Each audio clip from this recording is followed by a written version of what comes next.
I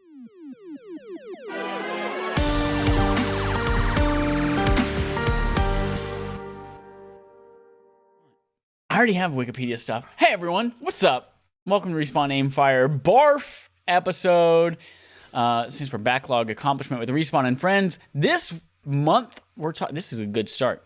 This month we're talking about Alien Isolation. Whoa. I'm the little mouse. That's the violin sounds as it gets closer. And that's the cat that's always on board the ship. In the first movie, yes, there's a stupid cat. Hey everyone, we're talking about Alien Isolation. It is a game that we put up there as like a possible way we could play it. And you, as patrons over at patreon.com/respawnaimfire, told us you would love to hear our opinions about it. And so we played some of it. Didn't play all of it. But as with most BARF episodes, I would like to start with a little information about the game from Wikipedia that I found fascinating. First of all, this is a game called Alien: Isolation, based on the movie franchise, started by Ridley Scott, continued by James Cameron et al. Came out October 7, 2014, created by Creative Assembly, which is a team that had previously made Total War strategy game series. Some fun facts about it. The first prototype was actually created by a 6-person team. And it was one person playing as Ripley, one person playing as the Xenomorph, and you have to hunt Ripley. And that's like how the game started. Fun. And that's what hooked the studio and said, yes, we will fund this. They showed that to Sega, and Sega said, yes, here's the money, go do it. That eventually grew to a 100-person team that decided to make it more in the style of the original movie and a survival horror game. Here's some more fun stuff. Once they got the full support of Sega, and they went to Fox, who created the movies, and they went to Fox and said, hey, we want to make this game. We got the license under WB. We want to make this game. And Fox said, yeah, that looks really cool and a really dope idea. Here's all the assets that we have from all the Alien films. And they gave them a giant hard drive full of 3 terabytes of production material. That's costume photography, concept art, set design, behind-the-scenes photos, all the original sound effect recordings, all of that shit. So they can make it shows too. And it does, yeah, it shows. Yeah. And so they wanted to make it super authentic, and they wanted that survival horror aspect of the Ridley Scott original rather than like the action-packed Aliens plural sequel from James Cameron. And so in order to create that environment, they went through a lot of like painstaking detail work. In fact, this is one of the things that I found most interesting, to create period authentic distortion on the in-game monitors, so the CRT monitors that you see everywhere. They actually recorded the in-game animations onto VHS tapes and Betamax video, and then they filmed those sequences playing back on a CRT TV, and then put that overlaid into the game while adjusting some tracking settings to make it look like it was, getting signal interference. Wild. Last little thing in here that I found interesting was about the AI for the Xenomorph itself, the alien. They had between 70 and 80 different sets of animations for the alien that were created. And the AI for it was programmed with a complex set of behavioral designs that slowly unlock as it encounters the player. So the AI unlocks and gets smarter and smarter to give the idea or the illusion that it's actually learning from each of its interactions with you. So it gets smarter as you play. And then it adjusts its hunting strategy. So that was a really cool and interesting thing as well. The game itself came out again in 2014, reviewed pretty well. It has its highest Metacritic score is actually on iOS, and it's an 86 out of 100 on iOS, has an 81 on PC, and then a 78 is the low end with Xbox One. So that's a little bit of a background behind the game itself. We both didn't finish it for various reasons. Adam, I would love to hear a little bit first about like your general impressions of the game and like why you stopped. All right. Well, first impressions were, it is. So I love Alien and Predator. That is one of my favorite franchises. I watch all the movies. They're fantastic, especially that The first two movies, I think Alien 1 is like my favorite horror movie of all time. I think it's fantastic. Yep, it's great. it's great. And yeah, they definitely, like you were talking about how they recorded Betamax, and they were like, they get every little detail perfect. It's like, oh yeah, the computers are just DOS on CRTs. And it's like, yeah, they nailed it. Everything looks, there's always smoke whenever you open up doors. The way the alien looks and moves, I'm like, they nailed it. That is perfect. I think that attention to detail is what, if you're going to use a license, that's the way you should do it. Honestly, I don't think you can do it better. So I think the game was great. I liked the sort of Metroidvania where it's like, oh, go get your tools and go back and do different things and all that. Do your little puzzles. It's like, oh, now I got the torch so I can cut the doors open, or now I got the little lock breaker and all that stuff. So all that stuff was really cool. And then the minute I got hunted by the alien, I said, no, thank you. I hate being scared. So that's just a personal thing for me. I can watch it, but I don't want to experience it. Like we talked about on the podcast, where you were like, oh, I'm going to play with headphones and surround sound. I was just like, no, I'm going to put it on the TV speakers, put it on like 5 out of 100 and just walk around and do that. Cause I don't want this. Cause again, they also, the sound effect's perfect. I mean, it's just from the movies, but like it'll drop down as you hear when it's going through the vents, it's got like that deeper bass to it. And it's like, oh, it's above me. Oh, well, I'm about to die. This is great. And then like when it comes skittering at you real hard and real fast and screams, I'm just like, this is great. This is perfect. I don't want to keep dying in first person. No, thank you. So again, I think the game is amazingly beautiful, great attention to detail. I just don't like to be spooked. So that's why I stopped. The only reason I stopped is because I don't like to be spooked. Otherwise I would have kept going because I liked everything else about the game. I'm curious, I can't remember whether or not you get to this before the alien or after you first encountered the alien. Did you ever get to the part where you had to like avoid the robots, the Joes? No, I know the androids are in the game. I don't remember having to deal with androids, though. They quite honestly are scarier than the alien itself. Like that's those dead faces. So I started playing the game. As a little bit of background about me, I don't do well with games where you don't have a way to fight back. Like scary games where your only option is run and hide. So like Outlast, nope. I played about 20 minutes of that game and I said, I will pass the controller to someone else and I will watch you play it, but I will no longer partake. So that's something that like, if I have a shotgun and I can shoot it and like that, like Resident Evil, that's why I do pretty well with those. I enjoy those. But like, if I have no form of defense, not for me. So I was worried going into this thing that it's like, it's going to be too scary or I'm not going to enjoy it. It's going to be too stealth focused. And you do end up getting quite a few tools at your disposal. You get a revolver pretty early on. You get flares. You get things to distract. You get a stun baton. You get all sorts of things. So I didn't feel like I was going to be SOL if I ever got discovered or caught.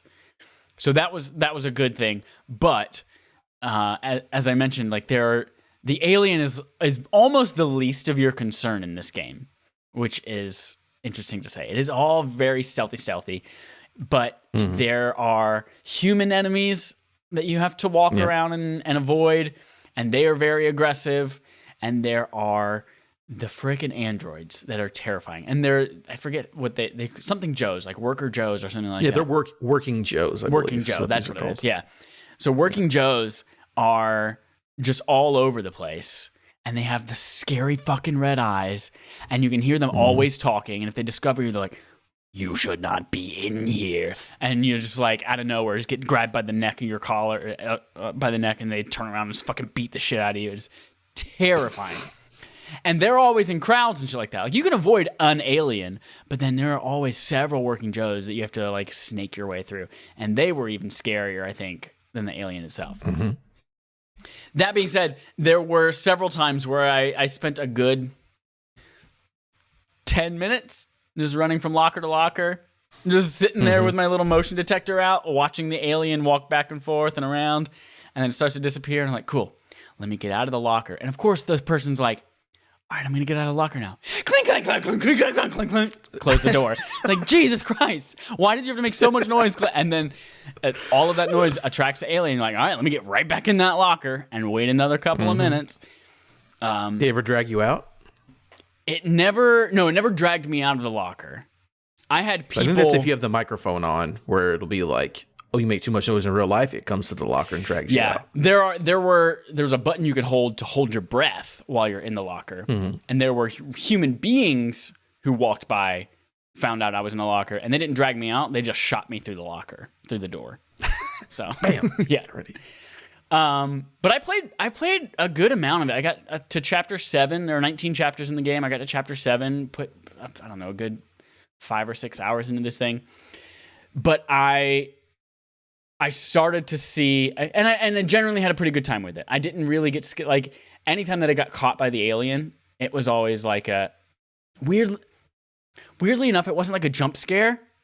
Like the animation, if you walk under one of its vents and it gets you, for instance, like the camera will not slowly, but just like kind of fluidly, just kind of turn upwards, and then you see the alien there, and then he just kind of goes and eats you. But it wasn't ever like I'm running and then suddenly grab the neck dead, like I thought it was going to be. So You never got stabbed in the back? No. Actually, That's the only the time I thing. got stabbed through my back was when, like, I knew he was coming. Like, I made a noise in a room, I tripped over a chair or something like that, and I could see him running down the hallway, and he fucking darts. Yeah, saw him They running go down the quick. hallway, picked me up, grabbed me, and then stabbed me through the chest. Going for a safe point. Fucking walk around up to it and fucking right through the back. I was like, God damn. Yeah. So that's something about this game that they did really well. The scary things that aren't necessarily scary, like saving.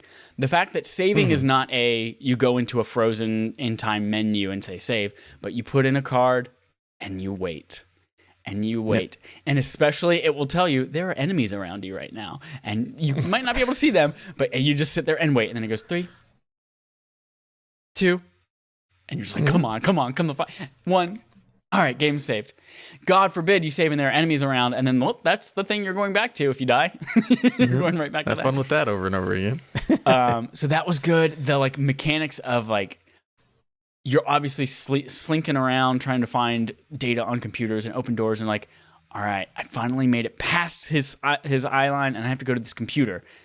And you go over to the computer, you tap A, and your person takes their time getting up, typing on the keyboard, logging in. It pops up, and you can't do shit while all the animations are going. And you're just like, come on, he's right outside the door. All of those things, from pumping up generators to all of that kind of shit. Just like, you have no control. You started the animation, and you just have to pray to God you don't get stabbed through the back while all of that happens. That was wonderful. Excellent gameplay there.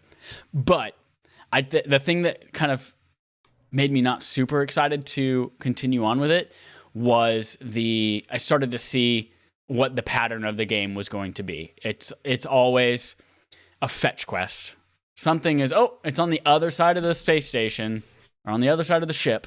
There's the marker. You got to make your way to it and avoid it all the way there. And then you get there.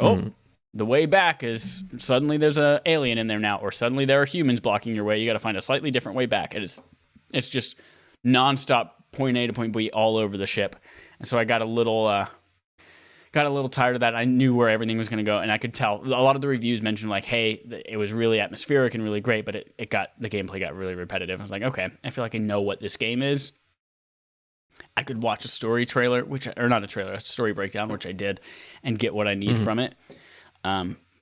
But yeah, so that's why I kind of stopped that, and because Pokemon Legends Arceus came out, and that's what I put 35 hours of my life into over 4 days. So I know, it's not been that long.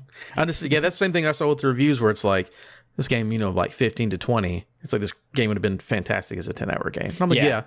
Whenever it's like, like you said, go from here to there, that's cut off, go through these vents now instead. Like, it's still, tense in those moments, but like, yeah, eventually it's just like, okay, can I just get past this fucking alien? Yeah. Again, I didn't get to that far because I got too scared too quickly, but I could see, hour 16 being like, all right, let's just go. But I do like where that story goes. That's pretty cool, but I was never going to see that. I already knew that, so it's not a big deal.